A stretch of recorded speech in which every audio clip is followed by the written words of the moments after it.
तो पटना के बाद शिमला बैठक से विपक्ष बीजेपी के खिलाफ साझा उम्मीदवार उतारने का प्लान बना रहे हैं। तो पीएम ने पसमानदा मुसलमानों का मसला उठाकर मुसलमान वोटरों को रिझाने में वो जुट गए हैं।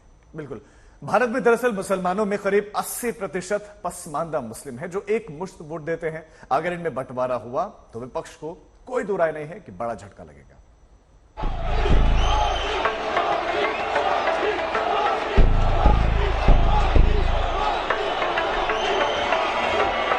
हमारे जो पसमानदा मुसलमान भाई बहन हैं, उनका तो जीना भी मुश्किल करके रखा हुआ है।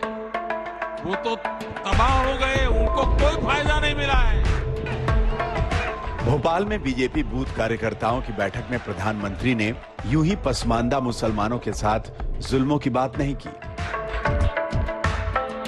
भारत में मुसलमानों की आबादी में 80% पसमानदा मुसलमान हैं, लेकिन इनकी हालत अब भी अच्छी नहीं है।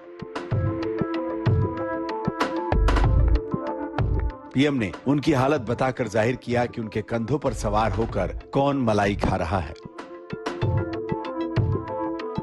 हमारे जो पसमानदा मुसलमान भाई बहन हैं, उनका तो जीना भी मुश्किल करके रखा हुआ है।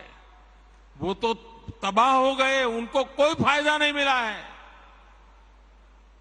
वे कष्ट में गुजारा करते हैं, उनकी आवाज सुनने के लिए कोई तैयार नहीं है।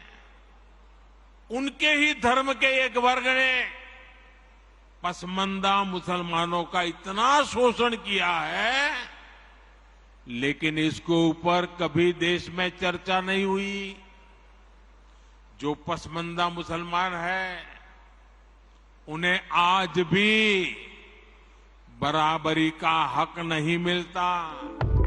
पसमानदा शब्द भाषा का शब्द है। इसका मतलब होता है समाज में पीछे छूटे लोग।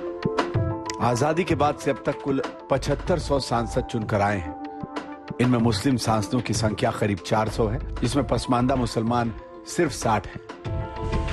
जाहिर है, पसमानदा मुसलमानों की भारी संख्या के होते हुए भी वो हर लिहाज से पीछे हैं। संसद में उनका प्रतिनिधित्व भी कम है।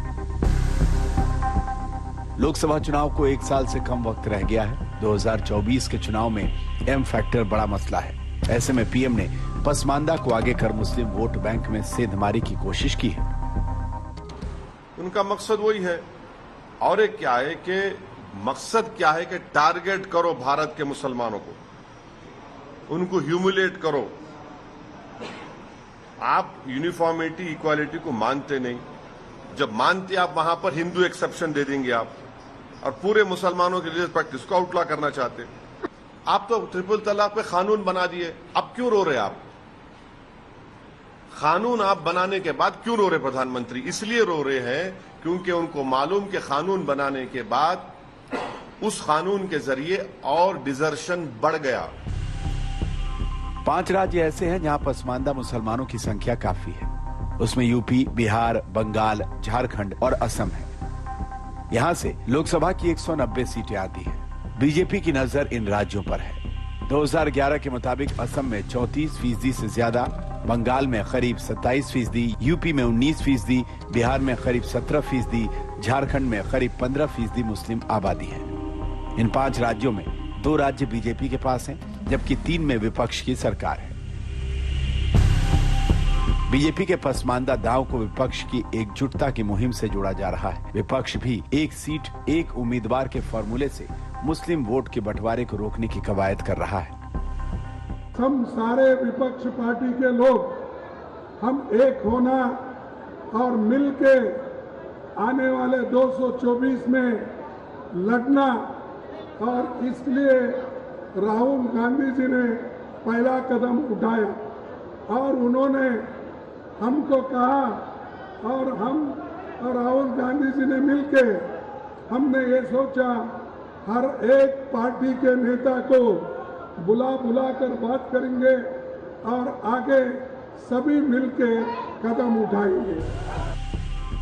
रामपुर और आजमगढ़ लोकसभा सीट के उपचुनाव नतीजों ने बीजेपी की पसमानदा वोट से उम्मीद जगाई है। रामपुर सीट की बात करें तो यहाँ करीब आधे मुस्लिम वोटर हैं। आजम खान की संसद सदस्यता रद्द होने के बाद हुए उपचुनाव में बीजेपी की जीत ने सबको चौंका दिया। बीजेपी की जीत के लिए पसमानदा मुस्लिमों के समर्थन को भी एक बड़ा फैक्टर माना गया। यूपी चुनाव 2022 के नतीजों के बाद बीजेपी के तत्कालीन प्रदेश अध्यक्ष स्वतंत्र देव सिंह ने खुद ये कहा था कि पार्टी को 8% मुसलमानों के वोट भी मिले हैं। दिल्ली से मौसमी सिंह और हिमांशु मिश्रा के साथ आज तक ब्यूरो।